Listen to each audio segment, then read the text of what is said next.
Tonight on Nebraska Nightly. One person rescued from a flipped car in Lincoln. Former Lincoln resident receives sentence for sexually assaulting a minor. I-80 project begins. This is Nebraska Nightly.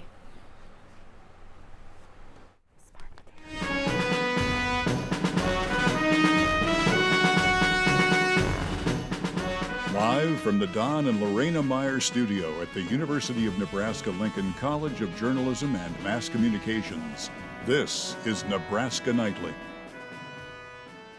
Welcome to Nebraska Nightly. I'm Skylar Sears. And I'm Peyton Pollad. Our top story today.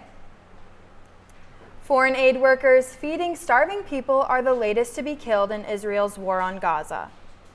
Israeli Prime Minister Netanyahu called the deadly airstrike a tragic accident, which, quote, happens in war, and vowed to investigate. The 7 who lost their lives worked for World Central Kitchen, the organization founded by the famed chef Jose Andres. They came from all over the world to help: Poland, Canada, Australia, and the UK. One was Palestinian. As UN humanitarian chief, Martin Griffiths has been a key figure in pressing for vital aid to Gaza. His career with the UN, the British Diplomatic Service, and many humanitarian organizations has spanned decades. This is what he said about the deaths of the World Central Kitchen aid workers.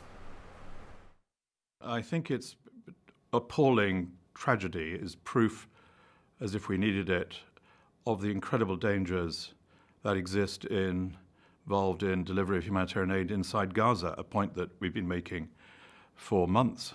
We're now after 6 months of this conflict. And the lawlessness increases, but this was clearly an attack on the convoy of these 3 vehicles of World Central Kitchen, and it's a terrible tragedy. This is food that had just come in by sea. They were organizing the distribution, and they were all killed, 7 of them. More aid workers have been killed in Gaza in less than 6 months than in any other conflict annually in the past 20 years. One person was rescued from an SUV after it landed on its side following a 2-vehicle crash in North Lincoln this morning. The accident happened at 27th and Knox Streets, north of Cornhusker Highway. Lincoln Fire and Rescue arrived at the scene just before 11:50 a.m. LPD says one person was extracted from the SUV that had rolled over, and the extent of their injuries is unknown. A former Lincoln man convicted of sexually assaulting a 14-year-old girl is going to prison for up to 5 decades. 45-year-old Ernesto Canales is sentenced to 49 to 50 years in prison with lifetime community supervision. He was given 839 days credit for time served. He will also need to register as a sex offender. Canales has been charged with first-degree sexual assault of a child. The charge was reduced to sexual assault after he took a plea deal in February. Canales assaulted the girl at least 30 times. Authorities think Canales assaulted 3 other girls between the ages of 5 and 16 over the course of a decade. The Woodbury County Attorney's Office says Canales is also accused of crimes in Iowa. An arrest warrant has been issued. He may be arrested again if he is ever released from prison in Nebraska. Wallethub recently released their list for the healthiest and unhealthiest cities in America for 2024. In order to determine which areas prioritize well-being for residents, they compared more than 180 of the most populated cities across 41 indicators of good health. When it comes to healthcare rank, Lincoln found themselves at number 5, with Omaha trailing close behind at number 10. So my name is Chris Whitney, and I am the communications coordinator for the Lincoln Chamber of Commerce. And so I think there's a lot of factors that make Lincoln a strong choice when it comes for healthcare. We just have great local hospitals that kind of spur all of the outreach and things that they offer to patients in here in Lincoln, and then also to outstate Nebraska and through the region. A lot of different factors that maybe would drive our ranking up there pretty consistently. As noted earlier, just the great resources that we have here and the great hospitals in place, but the work of our local nonprofits also contributes to that. Improvements. I think one thing that's not just a healthcare specific thing that they're seeing in that industry necessarily, but in others is to find qualified workers, to find those people to fill those jobs. There are a lot of healthcare openings, just as there are in others. The Nebraska Department of Transportation began the I-80 expansion project to widen the interstate between Lincoln and Seward. The plans call for expanding Interstate 80 to 6 lanes west of Lincoln all the way to Grand Island. Construction will span from just west of the Northwest 48th Street exit to the Pleasantdale exit in Seward County. The Pleasantdale exit ramps will be reconstructed, as well as the 4 north-south bridges that span over I-80. Those bridges include Northwest 84th Street, Northwest 98th Street, Northwest 112th Street, and Northwest 126th Street. The department said in a news release that I-80 will remain open during the daytime with reduced speeds, and there will be an occasional nighttime closures to accommodate work. We have finally made it to April. What does this mean for the weather? Meteorologist Logan Schlottman has more. Logan? Talk about April soon, but let's take it back to what we saw for March, as we did see the highest temperature that we got was 77 degrees, and that was on March 11th. The lowest was 15 degrees on the 27th, and our wettest day was on the 24th with almost half an inch of rain, while our average temp was around 43.7 degrees, which is tying 22nd for the warmest March in Lincoln. And for snow, we got a trace, which we usually get around 3 inches, which is tied for 4th least snowiest March. I'll be back for more about April and what's coming up ahead right after the break. Coming up after the break. The Dow Jones falls. Biden proposes budget cuts. Anti-Muslim comments are at an all-time high, all after the break. Blood Bank, your blood could help save lives. Right now, only 7% of the population donates blood, but imagine if there were more. We're sitting at below a 7-day level of supply of all blood types across the board. So every blood type is important, and we need all donors of all types to come in and donate right now. At the Nebraska Community Blood Bank, they believe that all types make a strong blood supply. 3, 2, 1. This is Nebraska Nightly. If you're a student at UNL and have ever been interested in reporting or video production, Nebraska Nightly is your place. Big Bob! Here you can build creative skills no matter how much experience you have. Our equipment is very, very high level here, and it's something that a lot of times a lot of people wouldn't get to access until they're kind of in a professional workspace. Talk to a UNL advisor about joining Nebraska Nightly. Welcome back. Weather is looking up for the capital city over the next couple of days. Logan Schlottman has more. Logan? Well, let's see what April can entail. As we see here for our 30-day temperature outlook, we're going to be seeing higher chances for more warmer weather, so it should be a more warm but also more wet April for this year, as our 30-day precipitation outlook also has Nebraska having higher chances for more wet conditions. While looking at the current temperatures across the state, we'll be seeing anywhere from the 40s all the way up to the 60s, with 50 in Ellsworth, 60 in Scottsbluff, and clear over in the metro areas. We have 54 in Lincoln and 53 in Omaha. While looking at Lincoln right now, it is partly cloudy, but what we do see is those really blustery northwesterly winds of almost 30 miles per hour. While looking at some weather headlines, like I was saying today, it's going to be gusting conditions where parts of central Nebraska can hit anywhere up to 40+ mile-per-hour gusts, while Wednesday through Friday we'll be seeing rising temperatures, dry conditions, and strong gusts, which can lead to fire weather, while over the weekend we'll see the opposite of that, where we have higher chances for precipitation. While satellite and radar, we'll be seeing a lot of those convective systems currently, especially in the Appalachians, where we have a lot of those storms and clouds that are covering the area, but that's not the case here in Nebraska, where we do see in central Nebraska there is no clouds in sight, but we do have a couple of cumulus clouds that are covering Omaha and Lincoln. While, like I was saying, it is going to be very dry the next couple days. We see nothing on the Futurecast radar. You did see a little bit of that green coming down, but dew points are going to be too low, and it's going to be too dry on the surface in order for that to fall. So it's going to evaporate and go back up, while wind gusts are going to be the main thing. As we see, we're going to be seeing very strong wind gusts starting in the central, bringing anywhere from the northern from around 30 miles per hour, but that's going to shift over into the Missouri River, where we're going to be seeing more faster gusts. So that's going to be on Thursday, where more parts of eastern Nebraska is going to be seeing those faster winds. While I was also talking about relative humidity, that's going to be another case here. We're going to be seeing on Wednesday and Thursday drier conditions all the way down to maybe 17% relative humidity, which can start fires really easily when you don't have a lot of precipitation. While rain chances, they're going to be dry for the next 3 days. Looking over at that weekend, we're going to have another weekend of more rain with 60% chance on Saturday, down to 40% chance on Sunday, before 20 and 30 on Monday and Tuesday, while later conditions tonight is going to be 34 degrees, still that northwesterly wind of 14 to 18 miles per hour. Mostly clear and gusts can get all the way up to 28 miles per hour. But as we look into tomorrow, it is going to be warming up a little as we have 53. It's the high with northwesterly winds still bringing in 18 to 21 mile per hour winds. Gusts can get as high as 31 miles per hour, and it's going to be mostly sunny. While looking at the week ahead, those temperatures are going to start rising as we get to 66 on Saturday, but that's when we start seeing that precipitation to come back, which is going to cool down the surface a little bit, bringing temperatures all the way down to 62 on Monday before we start rising back up again with 65 on Tuesday. I'm Logan Schlotman with the weather, and we'll take it right back to the desk. Thank you, Logan. President Biden spoke on the phone with Chinese President Xi Jinping Tuesday. It marks the first conversation between the leaders since their historic in-person summit in November. U.S. and Chinese officials are trying to diffuse tensions between the two superpowers. The ongoing wars in Gaza and Ukraine and North Korea's nuclear capabilities were expected to be topics of conversation. The second quarter's weak start continued as the Dow Jones Industrial Average dropped more than 440 points on Tuesday. The S&P 500 and the Nasdaq also fell more than 1%. Investors are worried the Federal Reserve could cut interest rates later than expected.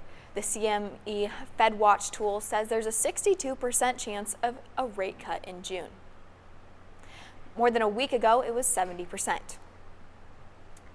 The world's oceans are in their second year of record-breaking heat in the program that could help scientists find out why could lose funding. President Biden's budget proposes slashing funds for the Integrated Ocean Observing System from $42.5 million to $10 million. The program uses more than 1,000 instruments to track currents, water temperature, oxygen levels, and more. Its data is used in hurricane forecasting, Coast Guard search and rescue, and monitoring fisheries. Researchers say the new proposed level of funding will devastate the program. Scientists won't be able to add new instruments, and buoys that have measured data for years will have to be pulled out of the water. The Council on American Islamic Relations, known as CAIR, says it's received more than 8,000 complaints of anti-Muslim bias last year. That's a 56% increase from 2022, according to CAIR's annual civil rights report. The nation's largest Muslim advocacy group also says 2023 had the highest number of complaints in the 28 years it has tracked hate. CAIR says it attributes the jump to the Israel-Hamas war, which started in October. More than 44% of the total 2023 complaints were reported in the last 3 months of the year. Well, it's a critical part of maintaining your health, but managing weight isn't always easy.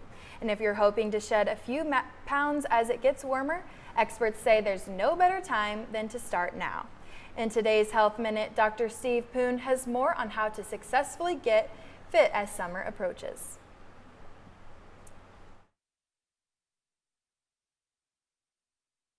Buying that swimsuit and checking out that number on the scale, but you may need to change your mindset. Focus on is lifelong health and not just focus solely on a summer body.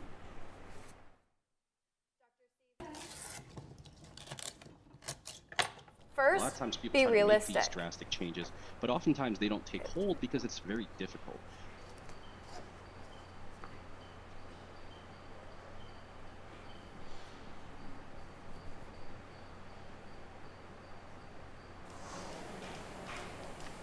Exercise comes in very different forms for each individual, right? And what works for one person doesn't always work for the others.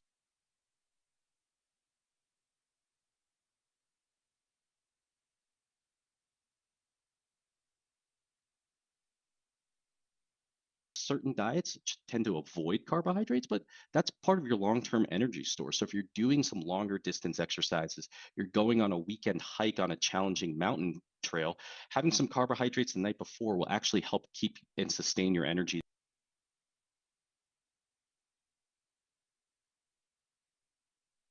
You'll hear me say moderation, moderation, moderation over and over again. And that holds true with regardless of what we're thinking about. Dr. Steve Poon with Mayo Clinic says to meet long-term goals, first be realistic. Poon says to take small steps, consistent exercise can help. Incorporate cardio to get the heart rate up and strength training to build muscle. But make sure you're doing something you enjoy.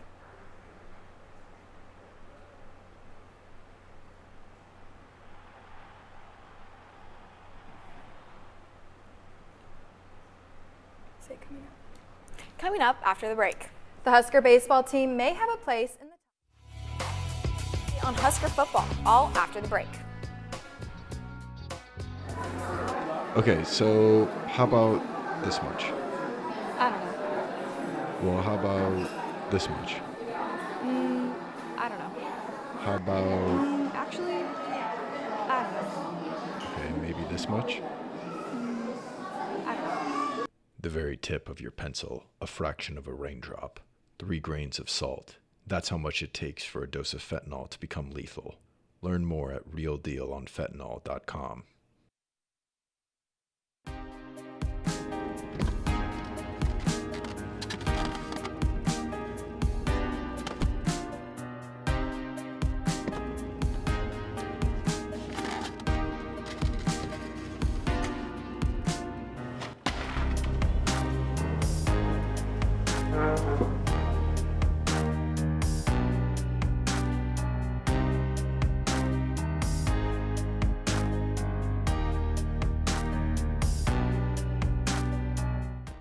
Baseball has started the year off on a hot streak. And football has started their spring practices. Sarah Pearson is here with your sports update. Sarah?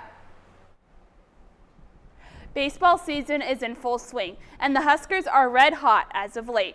Nebraska is currently 20-5 overall and riding a 10-game win streak. It's the Huskers' second longest in the Big Ten era, and their success has led to a top 25 ranking. Nebraska earns a number 24 ranking from D1 Baseball and a 22 ranking from Baseball America. This is the first appearance in the polls for the Huskers since the 2022 preseason. Nebraska is seeking its 11th win in a row tonight when they take on in-state rival Creighton. The two teams come in with their best combined win percentage since 2005. The Huskers lead the series all-time 86-59. First pitch is set for 6, and the game can be seen on Flow Baseball. Let's take a look at the Huskers game on Sunday in Evanston, Nebraska, hoping to complete the series sweep against Northwestern. We start in the 4th inning, Huskers piling on the runs. Garrett Anglum laces that one down in left center field. 2 more Huskers come home to make it 6-2 Nebraska. Bottom of the 8th now, in Northwestern trying to make a late comeback, and Jackson Freeman comes up clutch with this 3-run bomb. His second of the game gives the Wildcats the lead back at 7-6. We move to the 9th inning, Nebraska trying to respond right back. Josh Karen singles through left field, you'll see it in a minute, to bring in Cole Evans, and we are knotted at 7. This one would end up going to extra innings in the 10th now. 1 out for Cole Evans, and he skies this one high, a sac fly to center that allows Clay Bradford to come in and score to give the Huskers the 8-7 lead, and that would be the final. Nebraska takes this one 8-7, sweeping the Wildcats for their 10th straight win. Nebraska softball also hit the road this weekend, taking on the Wisconsin Badgers. Huskers on the board early. Bland pops it up, but the wild throw allows 2 runners to score, and it's 2-0 Nebraska in the 1st. 6th inning now, Wisconsin looking to respond, and it's Peyton Bannon. She is going to give this one a ride. Back-to-back bombs in back-to-back innings gives the Badgers a 4-3 lead. Back and forth we go in Madison. We move to the 7th. Nebraska hoping to ignite a spark, and Brooke Andrews comes up big. She flies out to center, but brings in her sister Billy to tie the game at 4. 7 innings, not enough to decide this one. We head to the 9th, and it's Brooke Andrews coming up again, launching this one deep, nearly clearing the fence, but it's enough to allow Billy to score once more to make it 5-4 in favor of the Huskers. One last chance for Wisconsin, down to their final out. Kaylin Kinney trying to finish this one off, and she gets the strikeout. Nebraska sweeps Wisconsin for win number 20 on the season. Now to the gridiron, Husker football is less than 1 month away from its annual Red-Right scrimmage. After a 5-7 campaign last season, Nebraska is optimistic to turn things around this year, and that starts with spring ball. The Huskers are hitting the ground running at practices. One thing players and coaches are confident on is the Nebraska Black Shirts last season. The Huskers ranked 9th nationally in rushing yards allowed per game, and the defense once again will be a key to their success this year. But despite the success of last season, defensive coordinator Tony White is focused on the year ahead. From day one, and I'll say it until the end of the season, is that this group of guys, they haven't done this group together. Like, we have not done anything yet. So it's like building a building. You know, it starts with the little things and making sure, again, they know what to do, they know how to do it, and then reinforcing. Not only coach to player, but player to player. You know. Husker women's gymnastics is set to compete at the NCAA regionals this week. They will head to Fayetteville, Arkansas on Thursday. Nebraska will look to advance out of a tough regional as they are taking on number 7 Kentucky, number 10 Arkansas, and Arizona. The top 2 teams from each session of the Arkansas regional will advance to the regional finals. Action starts Thursday at 1. Back to you at the desk. Coming up after the break, exercise, dancing, and mocktails, and head shaving for a good cause, all after the break. The need for blood never stops. And at the Nebraska Community Blood Bank, your blood could help save lives. Right now, only 7% of the population donates blood. But imagine if there were more. We're sitting at below a 7-day level of supply of all blood types across the board. So every blood type is important, and we need all donors of all types to come in and donate right now. At the Nebraska Community Blood Bank, they believe that all types make a strong blood supply.